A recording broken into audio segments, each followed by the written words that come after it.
Something extraordinary is happening right now between two nations that share the longest undefended border in human history.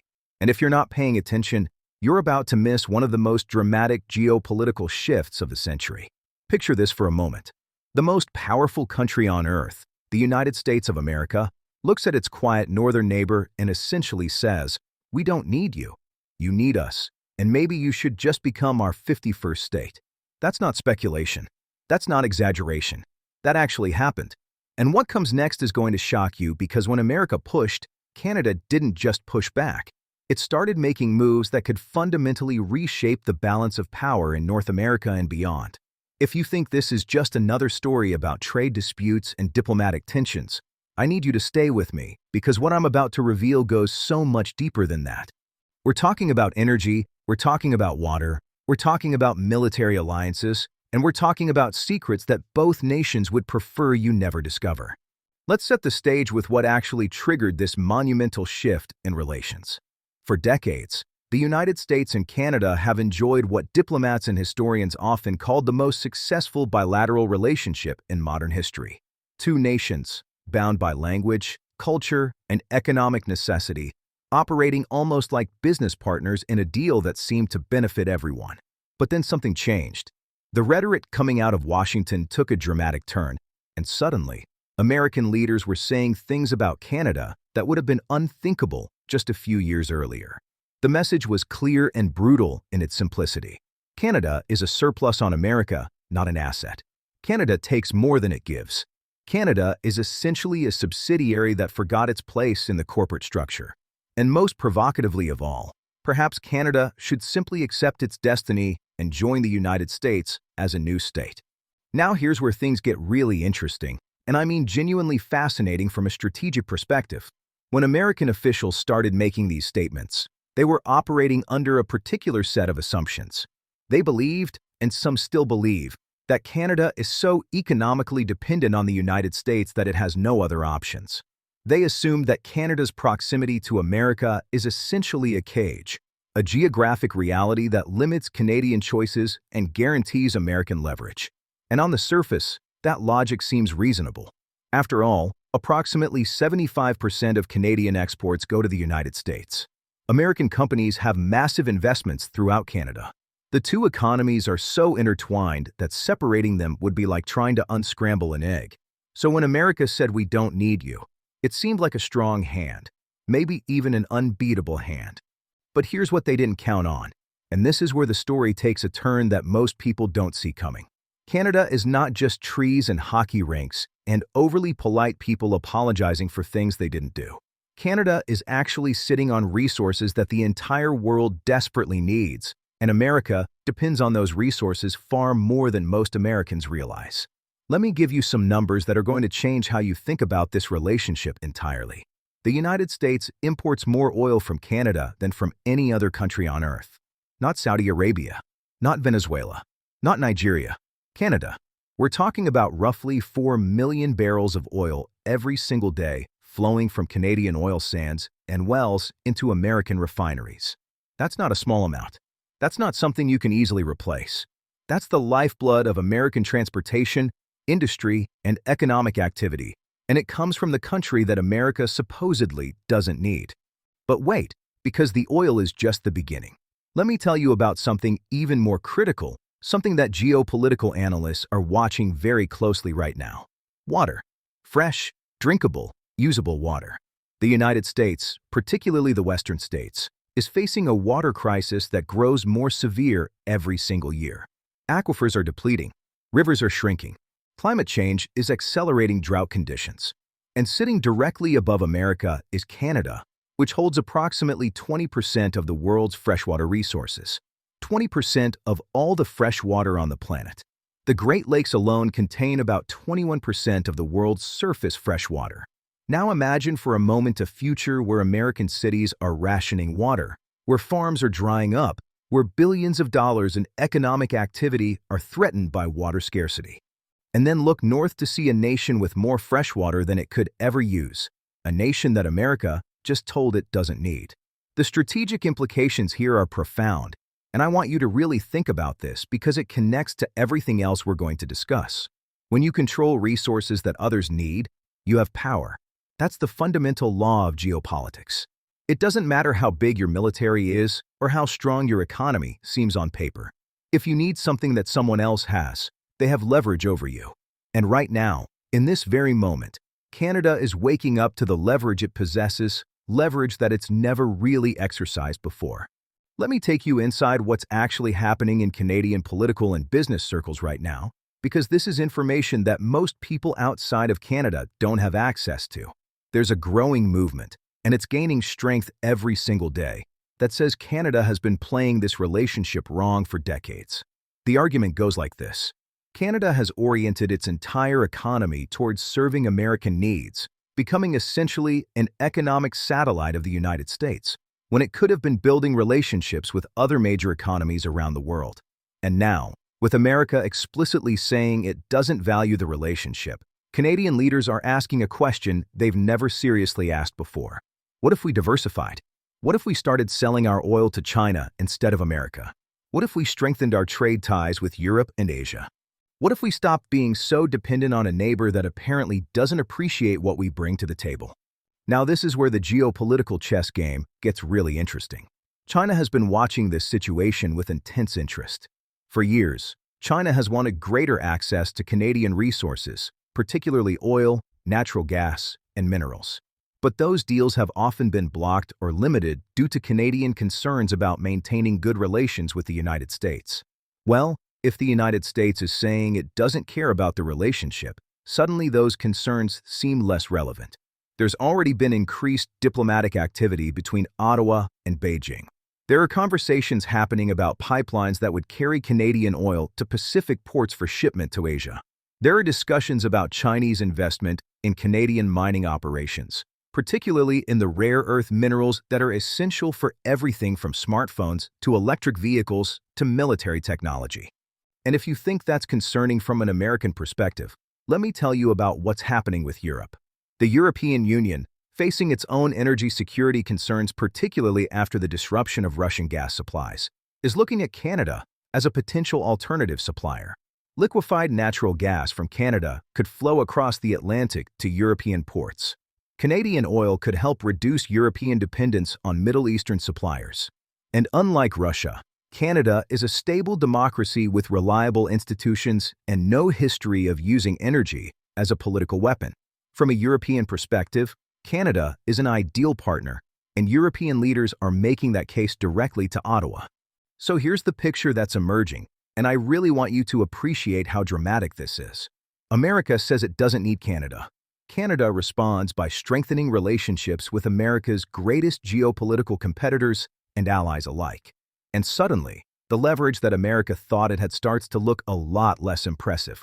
This is a classic example of what happens when a nation overplays its hand, when it assumes that its partner has no other options and discovers, painfully, that those options actually exist.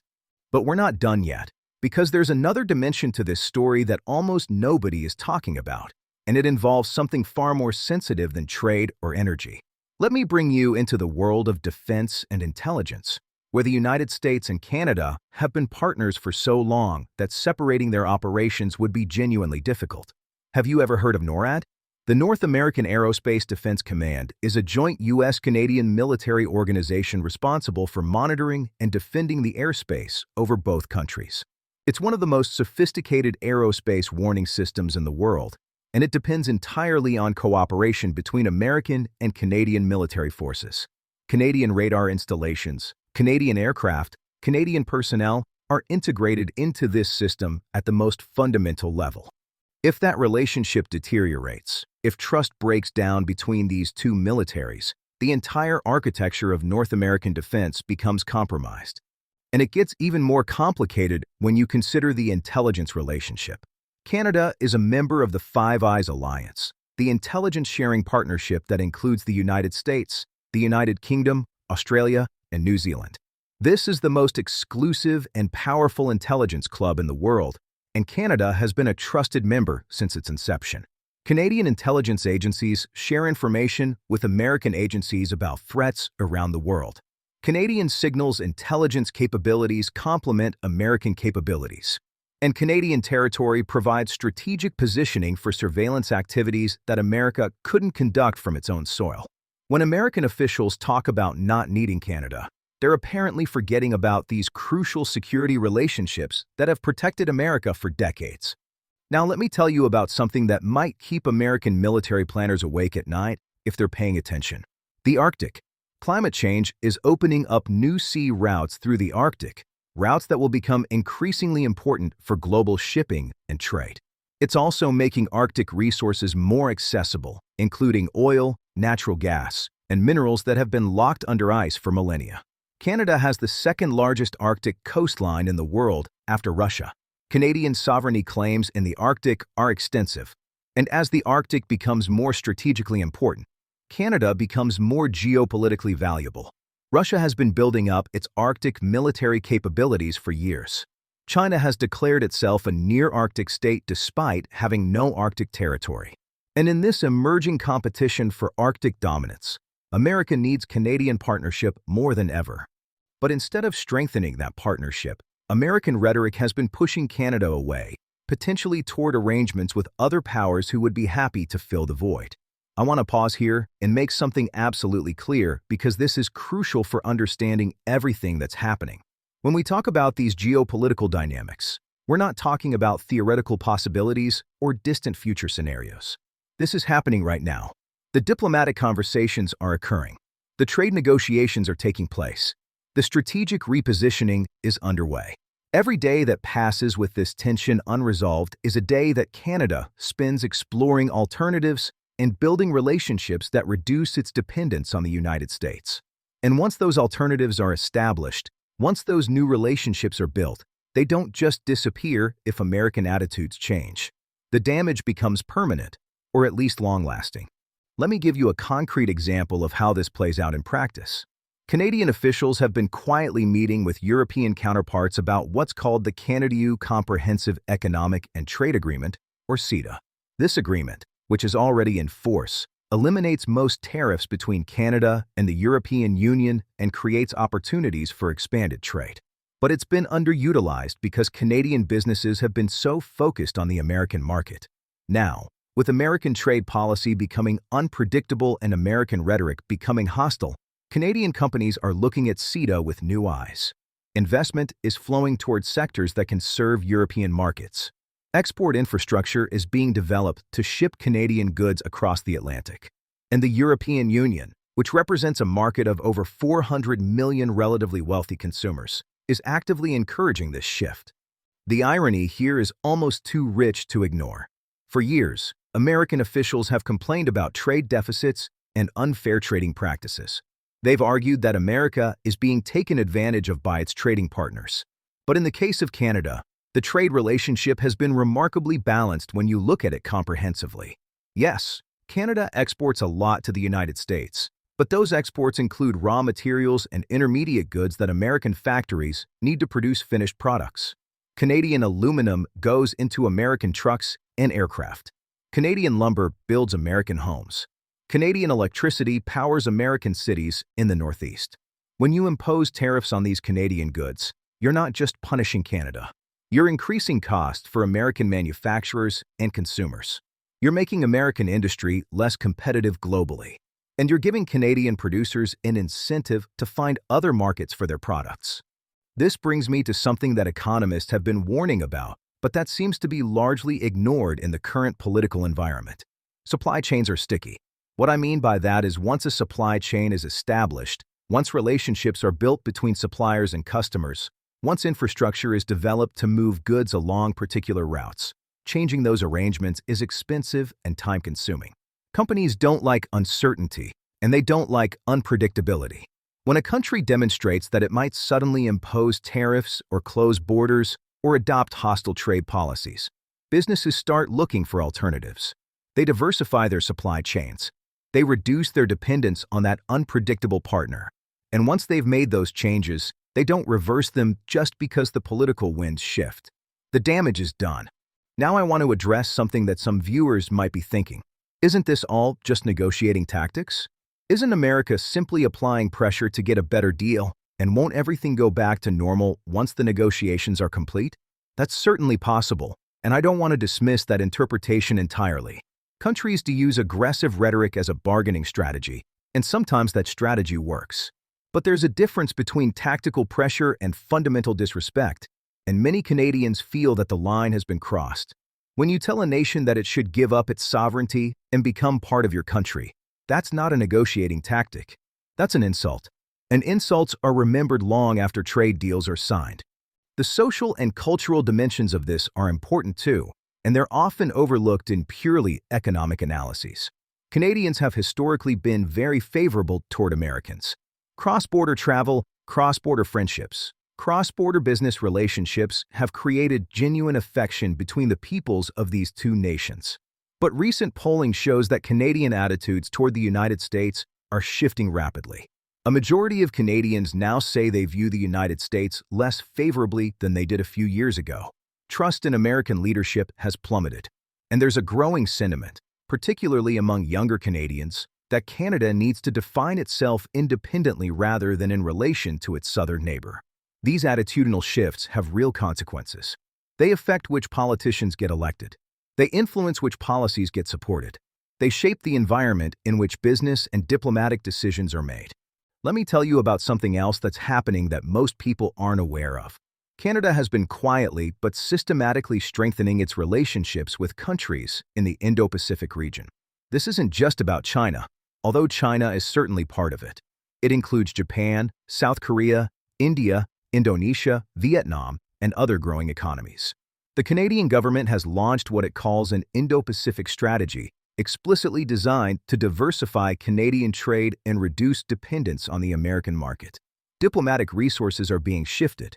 Trade missions are being organized. Export promotion programs are being reoriented. This is a conscious, deliberate effort to prepare for a future where the American market may be less accessible or less reliable. And here's something fascinating from a strategic perspective. Many of the countries in the Indo-Pacific region are themselves concerned about overdependence on China. They're looking for alternative partners who can provide resources, investment, and diplomatic support. Canada fits that profile remarkably well. It's a stable, democratic, resource-rich country with a good international reputation and no history of aggressive foreign policy. For countries trying to balance between American and Chinese influence, Canada represents an attractive middle option. So just as Canada is looking for alternatives to America, these other countries are looking for alternatives to the US-China binary, and they're finding each other. Now I want to bring this back to the fundamental question that drives everything we've discussed.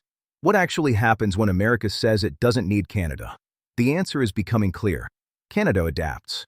Canada diversifies. Canada discovers that it has more options than it previously realized. And America loses influence over a country that controls resources and strategic positions that are genuinely important to American interests. This is not a prediction about some possible future. This is a description of what is occurring right now, in real time, as we speak. The really remarkable thing is that none of this needed to happen. The US-Canada relationship worked. It produced benefits for both countries. It created jobs, generated wealth, and provided security. All it required was basic respect, the recognition that Canada is a sovereign nation with its own interests and its own dignity. When that respect disappeared, the foundation of the relationship cracked. And now both countries are dealing with the consequences. Let me leave you with something to think about as we conclude. In geopolitics, there are rarely clean winners and losers. When relationships break down, when partnerships dissolve, everyone usually loses something. America will lose reliable access to Canadian resources. It will lose the trust and cooperation of a neighbor that has been a steadfast ally. It will lose intelligence sharing, military coordination, and strategic positioning in the Arctic. Canada will lose its largest and most convenient export market. It will face short-term economic disruption. It will have to invest heavily in new infrastructure and new relationships. Neither country benefits from this deterioration. But the deterioration is happening anyway, driven by choices that didn't have to be made and rhetoric that didn't have to be spoken. The coming years will be decisive. Either these two nations will find a way to rebuild trust and reset their relationship on a foundation of mutual respect, or they will continue drifting apart, with consequences that will reshape North America and ripple across the globe. The decisions being made right now, in boardrooms and government offices and diplomatic meetings, will echo for decades. And the really fascinating thing is that the outcome remains genuinely uncertain. This isn't a story with a predetermined ending. It's a story that's still being written, and what happens next depends on choices that haven't been made yet. What do you think? Will America and Canada find their way back to partnership? Or are we witnessing the end of an era in North American relations? I want to hear your thoughts in the comments below. If this video helped you understand something about the world that you didn't understand before, hit that like button and subscribe to the channel. We go deep on geopolitics, money, and global power dynamics. And if that's content you value, you definitely want to be part of this community. Share this video with someone who needs to see it, because the story we've discussed today affects everyone, not just Americans and Canadians, but people around the world who are watching to see what happens when one of history's most successful partnerships faces its greatest test. Until next time, stay curious, stay informed, and remember that in a world of constant change, understanding the forces that shape our future isn't just interesting, it's essential.